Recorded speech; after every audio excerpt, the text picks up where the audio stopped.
Good morning. Well, good noon. Good day. Good day. Hi all. Hello. Regina, I was reading your response, so I got a little late here, but I'll address your comments and notes. Thank you for giving me some feedback. And I don't know if you can hear me, but you were right about um, the miswording, and I corrected that. It should have been. We'll get to that when we get to the zone of genius. But thank you for catching that. Love it. Yeah. So, how's everybody this morning? Today? Yeah. Good. Good. Good. Good. Good. Good. TGIF. Yeah, I know. I can't believe it's Friday. It's just insane. It's um, yeah. Yeah. Everybody get the worksheet okay? Thank you for sending it separately so I could. Yeah. I know it's not I wanted to I like using the Google worksheet so that you can download it and work on it yourself, but I know it's a little clunky, and yeah, so that's just what it is. So I just want to mention this morning or today, that if you are able to stay for an extra 10 or 15 minutes in the end, that would be great. And I also made another error in terms of next week.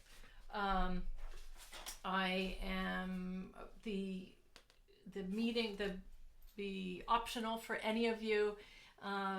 Additional coaching is going to be at 2 p.m. on let's see 2 p.m. on the 24th. Okay, I think I had said the 25th yesterday, and that was a little error. So, and Jessica, thank you for the really awesome Substack. Wow. Well, Just no really worries. appreciate Thank that. you for this, your time and your Oh, leadership. oh my gosh. Well, I know this is different for, some of you. This is a different approach, as Regina actually shared. This is just like a different way of thinking. Um, but, it's all good, because that's the whole point, is to help you think in a different way.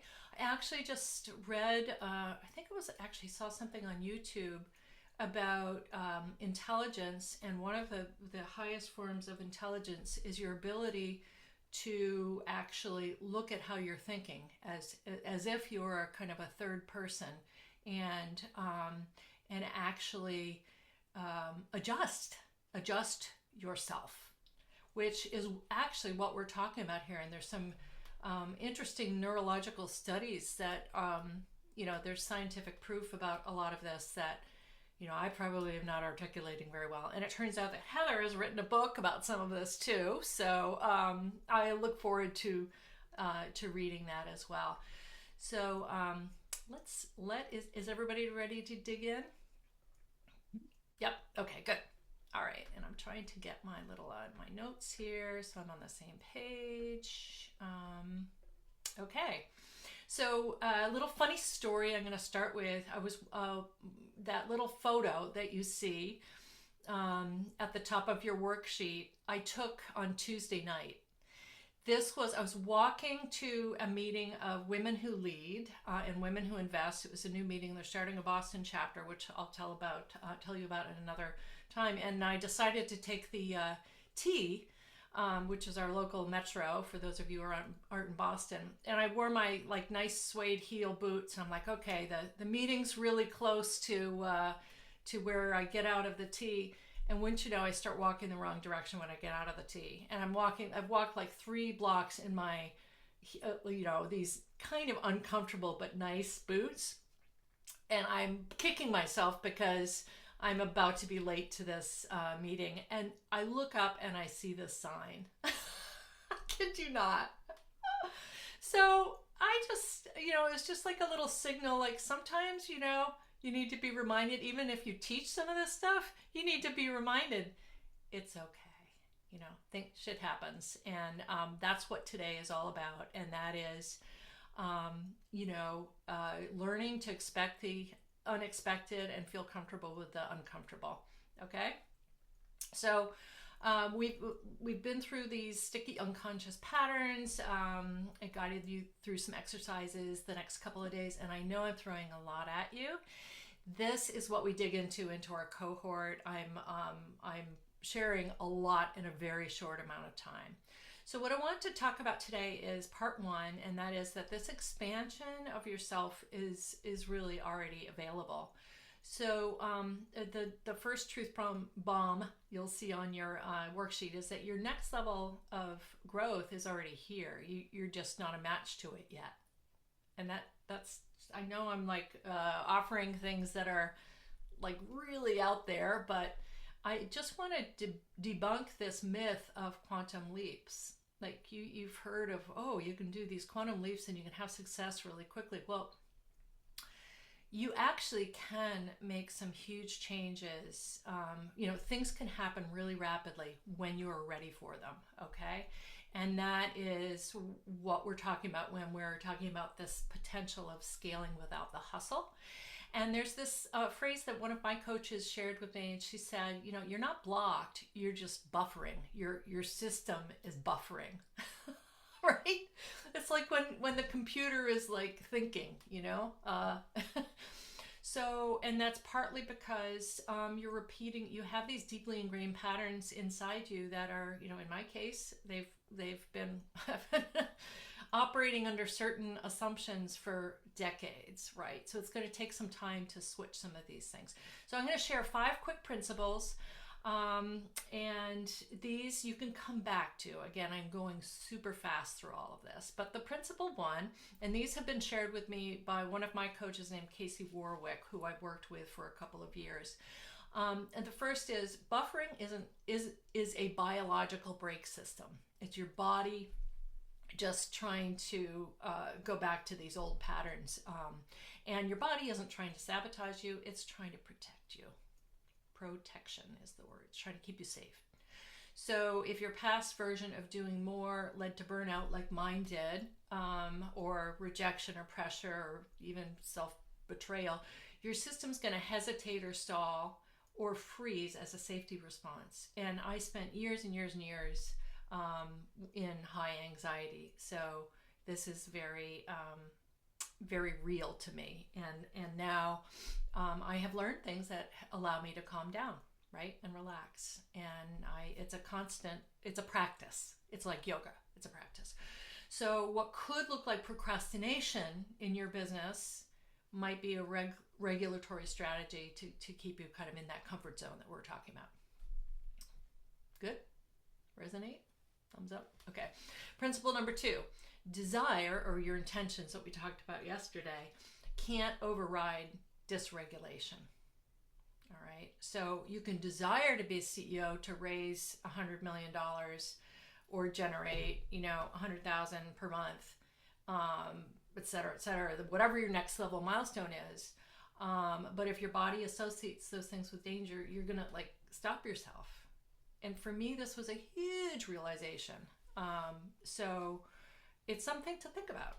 All right. And also it is something to forgive yourself about. If you find yourself holding back, it's like, it's not your fault. Okay. It's like, can be, and this may not apply to you at all. Okay. This part of the lesson may not apply to you at all. But that's why affirmations or some manifestations feel like they stop working at a certain point, because they're skipping your body, like your embodiment of your business, right? Okay? Take a deep breath. Principle 3.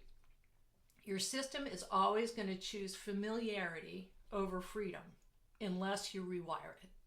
So what we're talking about here is this practice of what I call conscious leadership. Some call it embodied business. But it's basically realizing how you are occurring and how your state is every day, up and down, all right? And so if you have a lot of chaos in your life, you're overgiving a lot, volunteering too much, someone mentioned volunteering, or you're accepting clients that are really not a great match, some of these you might be accepting these things subconsciously because they feel safe, when I started my coaching business, I accepted a lot of founders that, unlike you guys, I will say, unlike you guys, I wasn't sure that they really were into their business or really committed. And I wasn't sure they had, the best idea, but it's like, okay, you have to start somewhere. So as I've grown as a, coach and advisor, I really am very picky with who I work with, right? Because I really want to work with those people who are going to get to that next level, right? So even struggle or anxiety can feel safe. All right. This is a weird one, right? So if you're used to living in high drama and high anxiety, being calm isn't going to feel safe. It's counterintuitive. So you have to recalibrate and train your system. Like, oh, wait a minute. I am just, I'll give you an example. I am reading the news because it is like getting me like agitated, right? And it's like I'm craving that appetite, that I'm not craving it. So it's like I have to cut myself off. Like, okay, I cannot read any more news about the Epstein files or I will blow my lid. So that's when I recalibrate, right? So, and without recalibration, your nervous system is going to recreate what it knows. Okay? Even if it doesn't serve you anymore. And this is why people get stuck.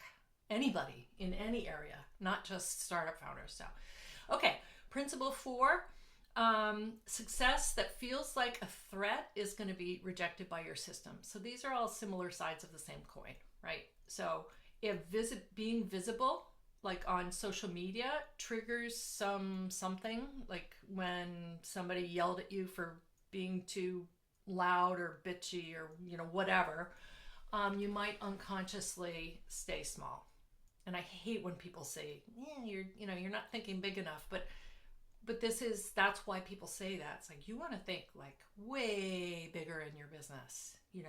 If you want to get VC funding, you need to have a big idea, right?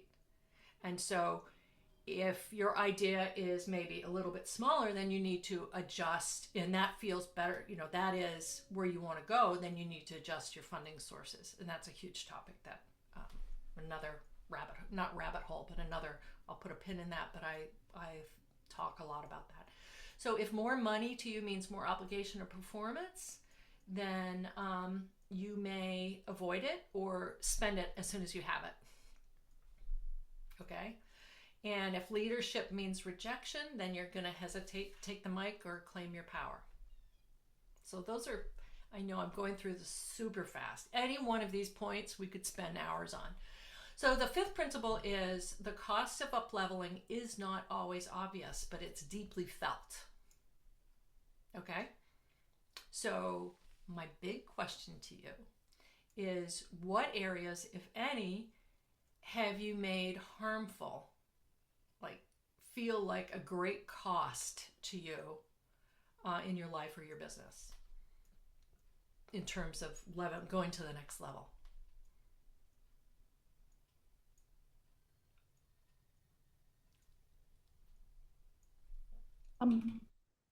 I'll Jessica? just say that like I just got on Substack and I did it because it's forcing me to write more authentically, show up more authentically, and be just more natural and organic in the things that I love. And I feel like that creates flow, just doing the things that naturally come to you. So it's really an exercise for me in writing and showing up like myself. But I think like myself makes me scared because there is so much dissension in the world and I'm not sure which audience I'm speaking to all the time. And so that scares me to show up naturally because I'm always thinking about who am I speaking to, because I do have 2 very separate businesses. Yeah, that's a very good example because, wow, like right now as a woman speaking up and, any woman really, it's kind of scary. And putting yourself out there, your heartfelt thoughts when people are saying, criticizing, criticizing people of being woke or compassionate. Anyway, yes, good example. Anyone else? Thank you, Jessica.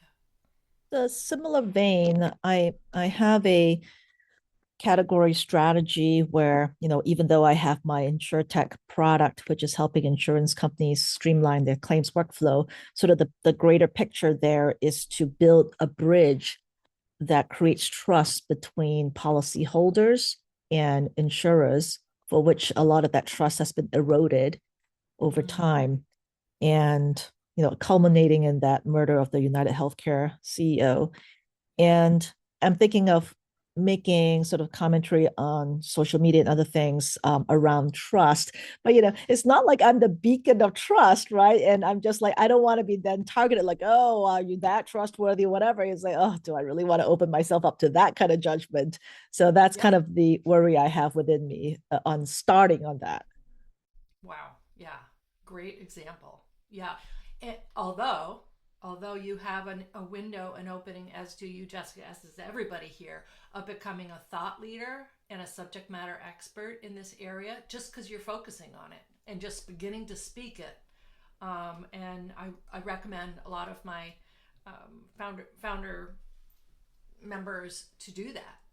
Start being the expert on this area, and then you're going to attract the people that are interested in this particular issue, building back trust with insurance agencies.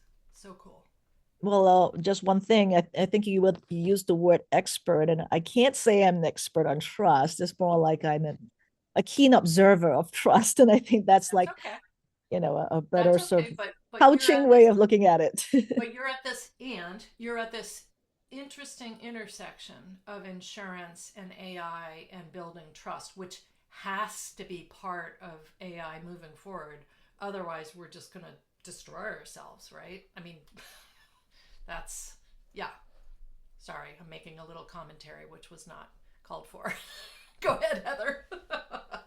I just wanted to say, Regina, I think that your opportunity, because I'm fighting with an insurance company now, so this is very personal to me, is to actually highlight the stories of when insurance worked and then highlight the stories of when insurance didn't work. And through that, you will become the beacon of trust because you told people how to categorize different situations. This is a trustworthy one. This is a not trustworthy one.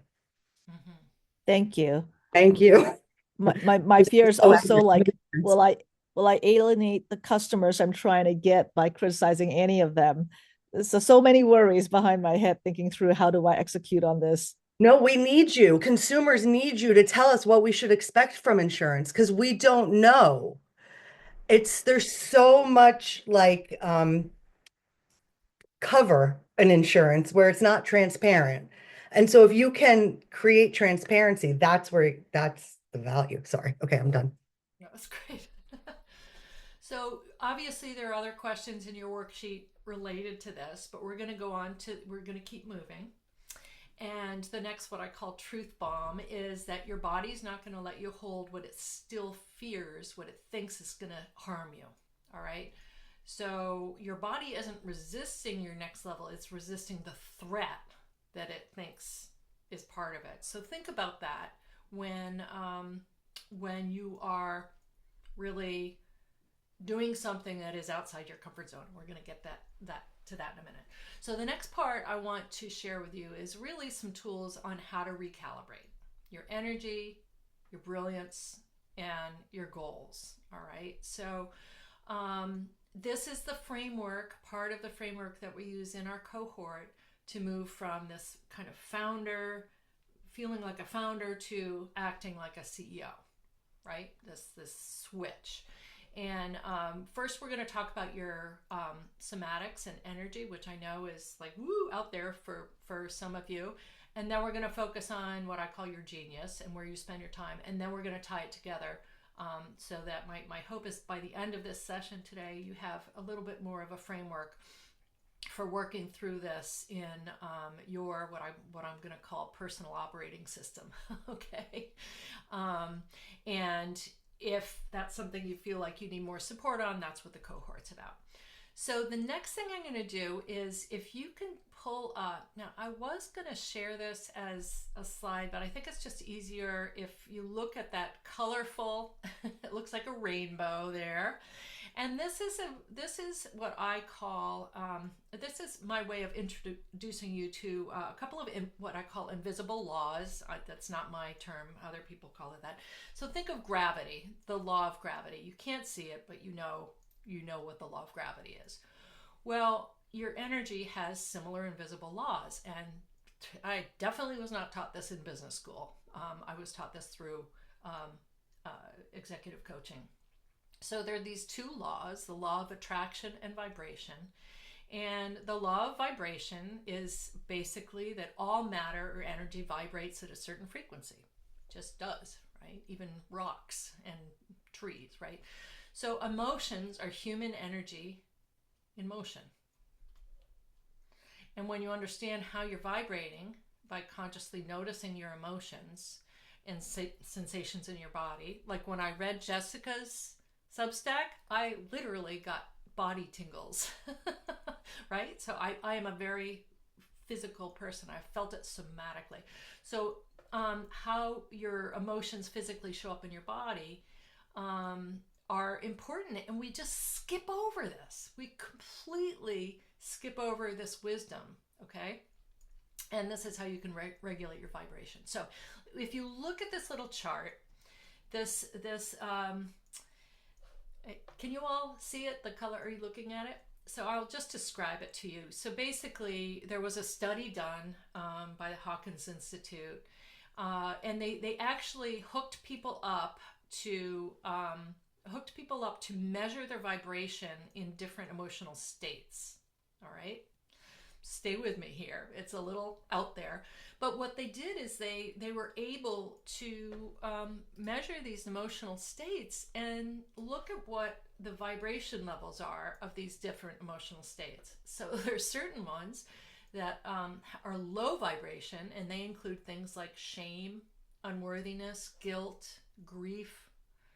And then you move up the emotional ladder, shall we say, and your vibration changes. So actually the highest vibration they call enlightenment, but it might be easier to just consider like when you're just totally joyful. I don't know, when the example that I use is when I go into a choir, like a church, and I hear a choir, and there's great acoustics and it resonates, and you just, it's just incredible. For me, that's like really high vibration.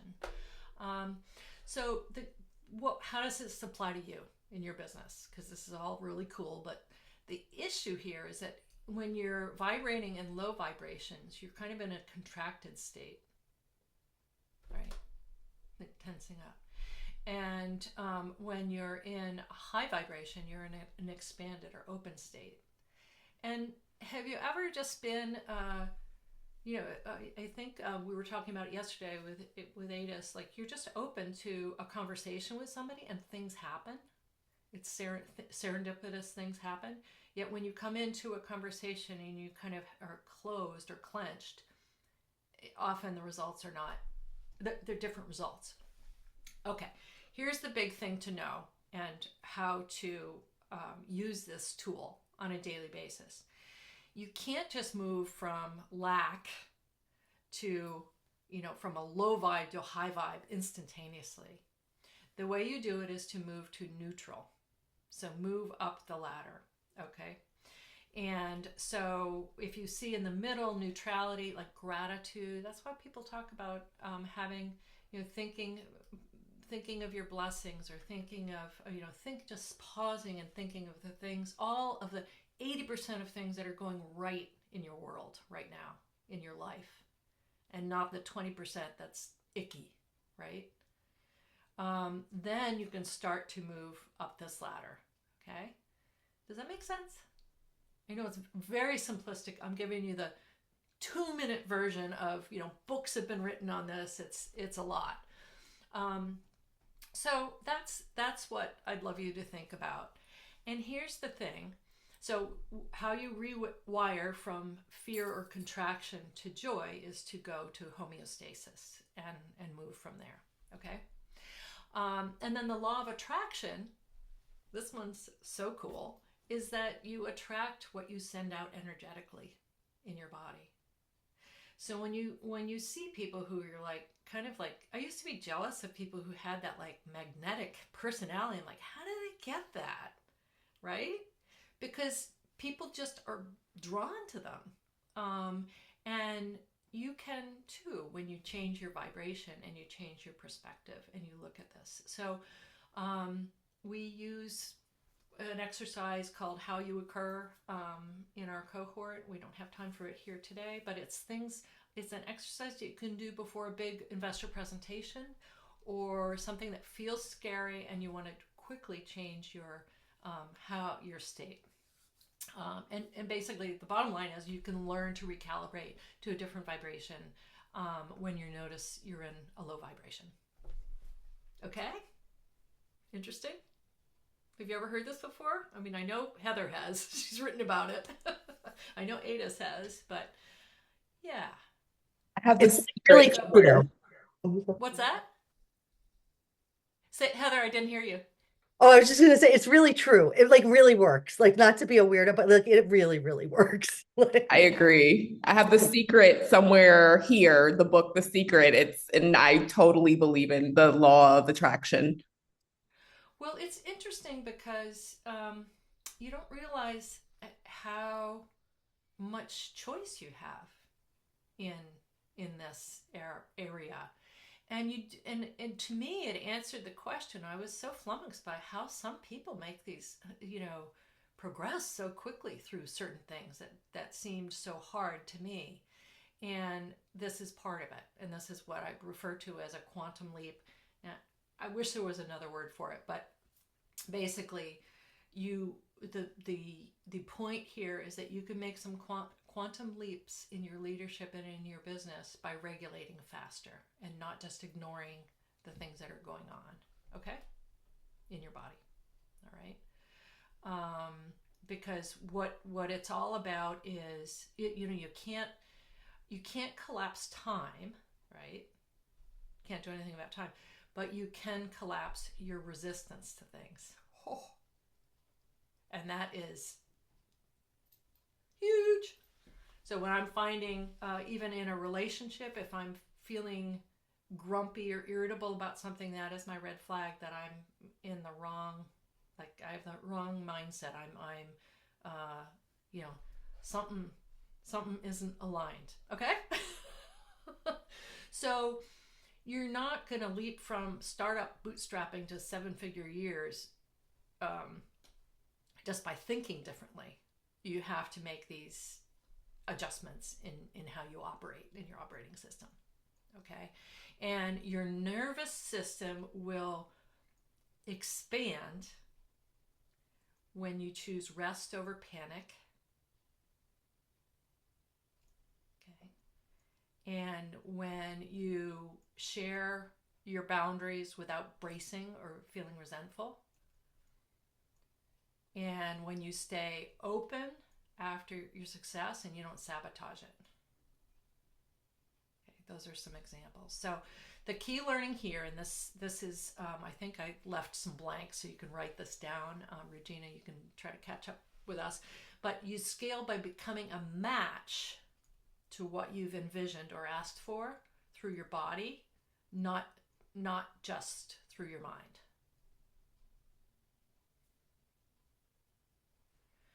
So my question for you guys here is, what have you asked for recently or consciously? What was your intention that you're not quite yet a match for?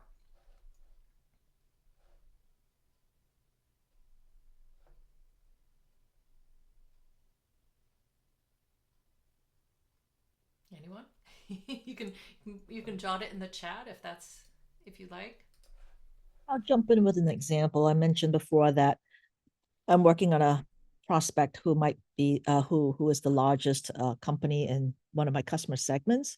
So I'm obviously excited if I can get them as a customer, but I'm also a little fearful. Like, well, I I don't have a team. It's really just me, my co-founder. How will we service this client, right? So, and I try to kind of overcome that by saying, okay, they have 13 offices, and we will tell them that we're going to roll it out one office at a time, so I can actually chew that on slowly as we go. So, that's how I feel like I can handle that, right? But if I think of like absorbing, like launching all 13 offices at one time, I don't feel like I can actually handle, because if all 13 offices have an issue, I'm not going to be able to handle that load. So, but yeah, I mean, if I didn't try to change that thought in my head, I would be like, oh, I can't really take on this customer. I love that. And so it's positioning that, okay, we're going to start with a pilot in this office or what have you, like make it palatable to scale it in a way that you can handle. I love that. And then you can keep the excitement. Yeah. Love that. Great example. So for those of you who haven't, I'm lower volume. I am so sorry. Is that better? Can you hear me now? No. That's so weird. Huh. I mean, I hear you, Rebecca, but what's happening is I have to turn my volume up super high to hear you well, and then someone else speaks, and it's like, ooh. So it just seems to be you, but maybe I'm the only one having that problem. No, I I am think so it was sorry. that way yesterday too. I had to kind of turn up and down the volume. I am Okay. sorry. Yeah, Maybe it wasn't your that way on mic is Wednesday. picking up somewhere else and it's not picking up your regular mic. Yeah, that's what it sounds like. Okay, maybe my mic, you know what? Maybe my mic is, I don't want to stop now. I'm so sorry about that. But yeah, I'm sorry about that. Maybe my mic, because my mic is on, but okay. Maybe I stepped on the cord and unplugged it or something. I'm so sorry. Okay, so what I'm going to ask you to each do is think about what needs to shift in the next 90 days, about where you're maybe not, like what area are you maybe not a match for something that you've said that you want to do. And then look at also what you are a match for, okay? So this next part here is all about expanding without hustle, and I'm going to introduce you to something. It's created by someone named Gay Hendricks. He had a book called The Zone of Genius, and he's written many more on this. But this concept of the new way isn't slower; it's cleaner. Okay, and when your body is more calibrated to hold success, you don't leak as much energy, either micromanaging your team, worrying, spiraling. You want to create true expansion, which is more income, more power, less nervous system costs. Okay, so scaling isn't about doing more; it's about more ease, and ease is an energetic skill that you can learn, and that's something. I know I'm repeating a little, but that's what I want to do. So my question to you, are there areas in your business where you're leveraging your energy? And then are there areas in your business where you're leaking energy? Okay. So this Zone of Genius tool is a great framework. And Regina, thank you for pointing out when I had the little typo there. But have you heard, raise your hand if you've heard of this before. Okay, so here's the concept. So what Gay Hendricks did is he basically came up with this matrix for you to think about every single activity that you do in a given day as a founder, as a mom, as a sister, as daughter, whatever roles that you play in your life. Okay, and I'll describe, and they fall into, for ease, just for simplicity's sake, they fall into 4 quadrants. So the first bottom quadrant is your zone of competence. All right, so imagine you've just written down you've done a little audit of every single action you take in a given day, right? So the zone of competence is those things that you're really good at doing, you do without much thought. It doesn't take much energy. It's satisfying, but it's not very fulfilling. But here's the key. Others could do it at lower pay just as easily, right? So think of it as, so the reason I have a little picture of a dog, walking a dog, I love to walk my dog, but I can't spend 4 hours a day walking my dog, which is what she would like. So I hire a dog walker. So I do an hour and my dog walker does a couple hours. Everybody's happy, okay? The second quadrant on the left bottom is those things that you're not really good at doing, you don't enjoy, and they do not come easily. They're draining of your energy. Others could do at a lower pay, and this leads to resentment. Okay, so for me, my example I always use is doing the taxes, and also I hire someone to do that, and I work with my husband to do it because I get really frustrated with all the codes and the boxes, and it's just not my area. And putting together like IKEA furniture, that for some reason my brain is just, I always, everything comes out crooked. That's my zone of incompetence. So those are the two bottom quadrants. Now we're going to go to the zone of excellence. Okay, this one's really important. This is medium ease, medium joy, fairly high compensation. Okay, so these are things that you're really good at doing that you can do pretty easily because you've been doing them for a really long time. You continue it because you get some kind of a payoff. You get paid for it.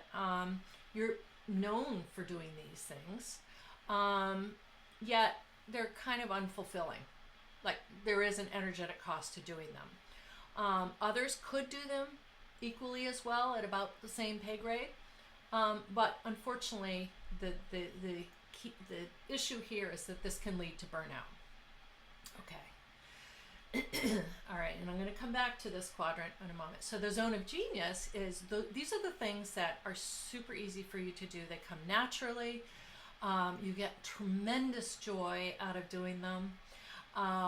And you could be compensated very highly for doing these things. You love to do them. When you're doing them, you lose track of time.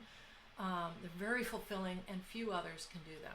All right, and so for me, the sound I make when I'm in my zone of genius is just like, oh, just love it, So those are the four quadrants. And so I would like to ask you if you could describe, each of you could describe your zone of genius quickly, or you can type it in the comments.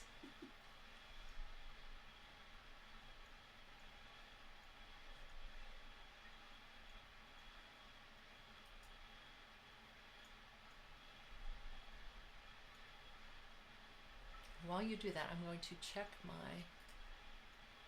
microphone.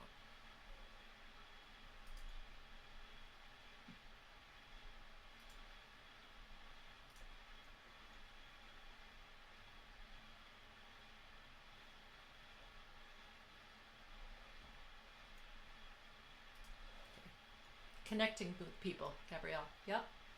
Anyone else? Teaching. Okay. Kara?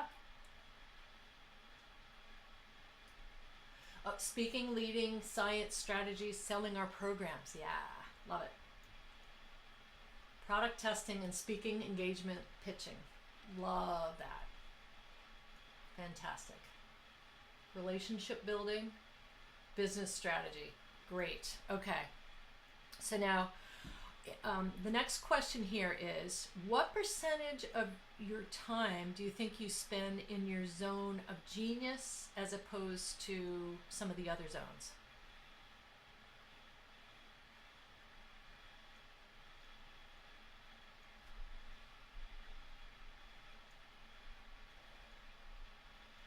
$10 to $15. Okay. Wow. Kara, that's great. Okay. Wow. All right.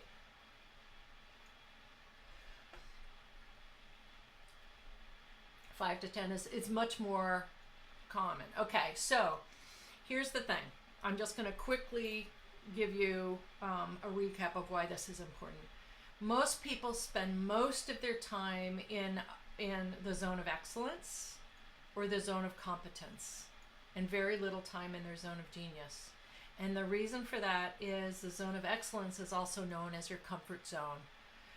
You're basically, those are the areas that you feel most comfortable, and that people give you people expect you to do it because you've always done it, right? So for moms, it might be cooking dinner, it might be doing like basic things. But also in work, a lot of times this is a real challenge for founders because there are so many things that you need to get done. And a lot of time you spend a lot of time in your zone of competence when you could be bringing in an intern or someone else to do that, or someone in your zone of excellence. And that's a very tricky, I think you were referring to it yesterday, Regina. It's very tricky to do that. So the question to ask yourself, once you've looked at this and done a little bit of an audit, what actions can you simplify in those other areas that are not in your zone of genius, because you want to spend more time in your zone of genius, which is going to be the most lucrative and successful, because that's what you were built to do. So what actions can you take in those other zones to either simplify, automate through AI or other things, delegate, or even eliminate? And that's a whole, we spend a whole section on that, okay, in our leadership cohort. Helpful to think about? I just want to comment that this is a really great framework to see. I haven't seen this framework before because it actually completely explains what I've had a hard time articulating to people, which is a year ago, I quit a job with a great position where I was like tremendous leadership opportunity, all of that. And it was because I was just sitting there in the excellence, competence. And I was like, I could do this job in my sleep. I love it. I love what we're doing. But I feel like there was so much more I could be doing. And so I walked away from the job and started a new company, which was a little scary, but that's why. Yes. Yeah. 100% why. And I could tell people it's because I could do the job in my sleep that I was doing and I needed something else, but I didn't have this framework to really explain it. Yeah, it's Yeah. interesting. A friend of mine is a professor, and she's a tenured professor at a local university. And I shared this with her, and and she's incredibly well read, and she's like, "Oh my God!" And it completely changed her way of operating in her department. She actually became department head, and she was just basically, "Nope, not my zone of competence." Do. And it's just it is a really helpful framework, and it's great to have in your back pocket. It does take some time to go through with each. I encourage you to go through kind of the audit, but that's a little bit more time consuming. But it is a great framework to help you recalibrate in certain areas. Can I add something really quick? I definitely have done it multiple times. I think last year, summer, and now again. So I'm used to doing it twice a year with you, Rebecca, and it really reframes it, just shifts and improves everything for me. I think for this year too, I'm even using it in my own personal life to not just improve my relationship with my fiance, but set those boundaries that I need. I'm like, can't you see I have two big roles? So yeah, it's so important. Just wanted to say. Well, Thank you. the Yeah. I didn't write down my percentage because I feel a little uh guilty for indulging in my zone of what we call it, uh zone of genius, right? And this past week, I've been working a lot on business strategy, which I love, and really enjoying it, because the last week I've been just doing all the grind of all the cold outreach and all that, and I was trying to get in the flow of just doing it, right? Because in the end, as a founder, execution is everything. I can't be sitting here strategizing all day. I have to execute too. So I think there is a balance, right? But I have these chunks of time where I'm doing strategy because I need time to think and be creative. And then I have to spend all this time grinding, doing the things I hate to do, but I got to do them nonetheless. Yes. So two thoughts on that. Yes, and we're actually in our cohort. We have a lot of conversations about how when you're in a you're in a mindset, you block off time to do the sales calls and the things that you need to do, and then you block off time to do those things that really juice you up, get you, I don't know, that's the wrong word, but basically get you all excited. And so and they use a different part of your brain, right? So it is, I think the point I want to make here is that you want to have a little bit of every single day in your zone of genius. If you cut that off because you're doing all the execution things, that's another road to burnout. So whether it's a little bit of creative writing, a little bit of teaching, a little bit of introductions, just carve out a little bit of each day to do the thing that really kind of lights you up, even though as a founder you've got to do all the other things too. But the other part is you can reframe about the things that you have to do and recalibrate so that you actually enjoy them. We'll get back to that. So moving right along. So this next exercise, this is part of the challenge for you to do on your own because it takes a little bit more time and thought. But this is basically bringing it all together to recalibrate your intentions. And so the first step, if you've seen your worksheet, is to list your long-term goals for, like, say, 3 to 5 years, right? So these are what you consciously would really love to accomplish over the next 3 to 5 years. And you've probably all heard the saying that you underestimate what you can accomplish in like 3 to 5 years, and you overestimate what you can accomplish in 1 year. So this is going to help you with this. So then list your short-term goals, by the end of 26. I don't know if I wrote that correctly in there. And then the next part of this, again, on your own, is to choose your top 5 goals that you're going to focus on for the next 90 days. Top 5 goals, and then prioritize the top 3 goals for the next 90 days. And this is what we do in our cohort. We keep each other accountable to these 90-day goals. And we look at them every single week. And the reason I do this is based on a framework called the 12-week year. And the whole concept is that if you think of 90 days as a full year, right? And so each 90 days, each week is a month. And you set your intentions and you come back and look back at them and you really stick with it. This is the consistency that you can build in.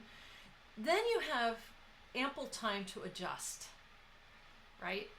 If you have a full year plan and you get to the end of the year and you haven't hit your goals, you really can't do much. So the point is to break it down into smaller chunks that are doable. And here's the key. If you break your objectives into these smaller chunks and you start to accomplish the smaller goals, it's much more encouraging to yourself. And this is part of your personal operating system. You're going to get wins, small wins, and small wins add up. And you're also able to look back and adjust. And so, again, this is what we do in the cohort. So you actually have several people that are like rooting for you and your intentions that you've set out on Slack. And when you have a win, you have a small cadre of people that really know you and are rooting for every little win. So that's the beauty of this small cohort. So that is kind of the wrap up of our 3-day clarity challenge. And I hope that I hope you've had some insights, no matter whether we work together ever again or whether you decide to join, cohort or work one-on-one. I hope that this has given you some insights so that you know that you can actually drive your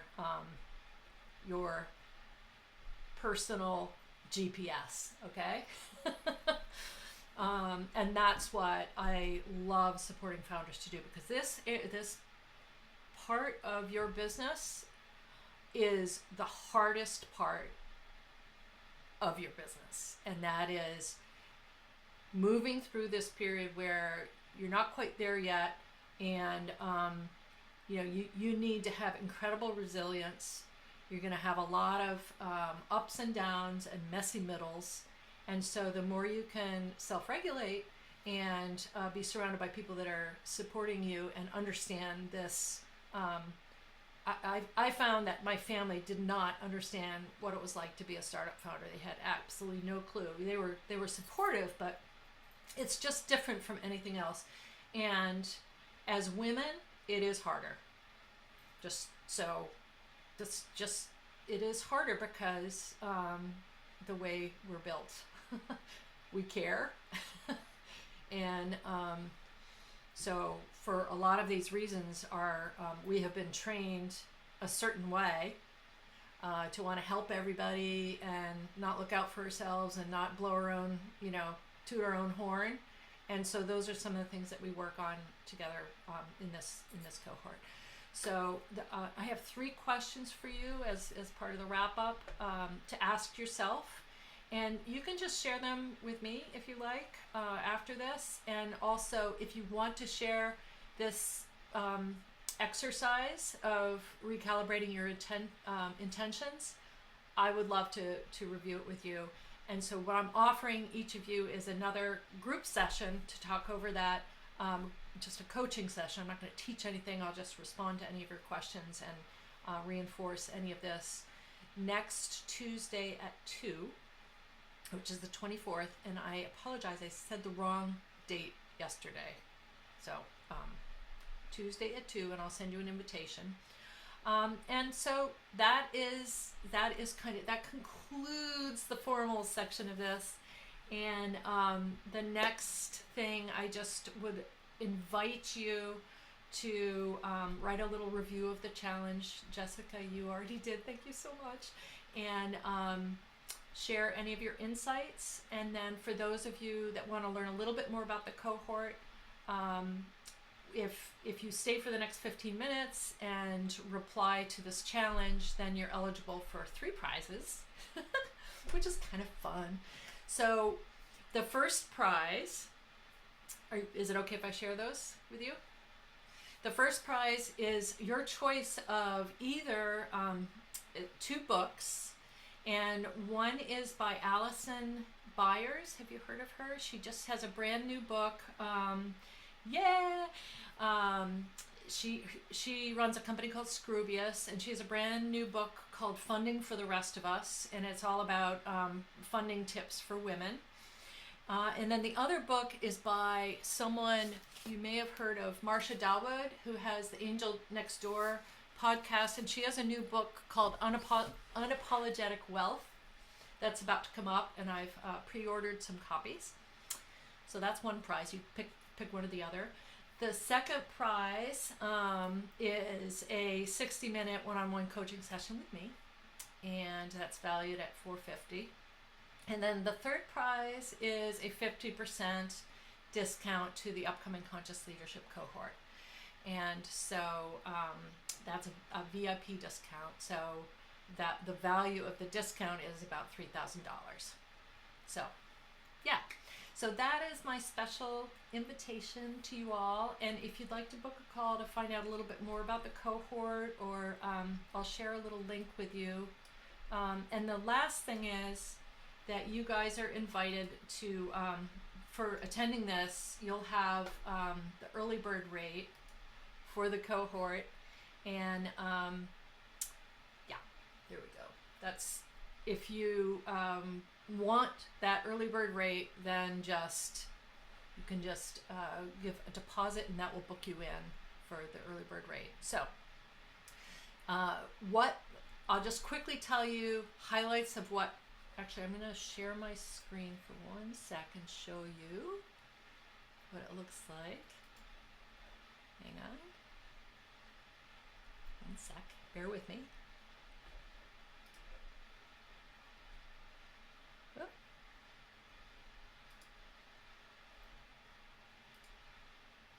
Wait.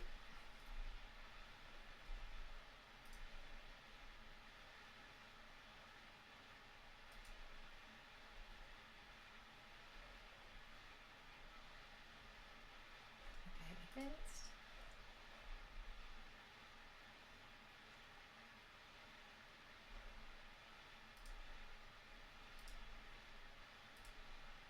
see if you see this. Hang on. I see you guys.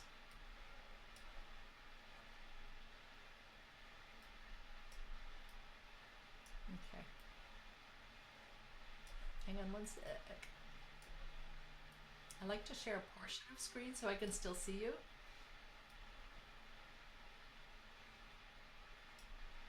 Okay, so this is what the platform looks like. So let's see. I'm just gonna go very, very quickly. What this includes is really focus on building your own personal operating system. So it's your GPS.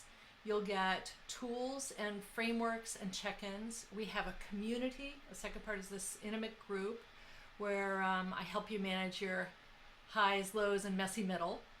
And then that includes accountability through a Slack channel and 2 monthly coaching sessions.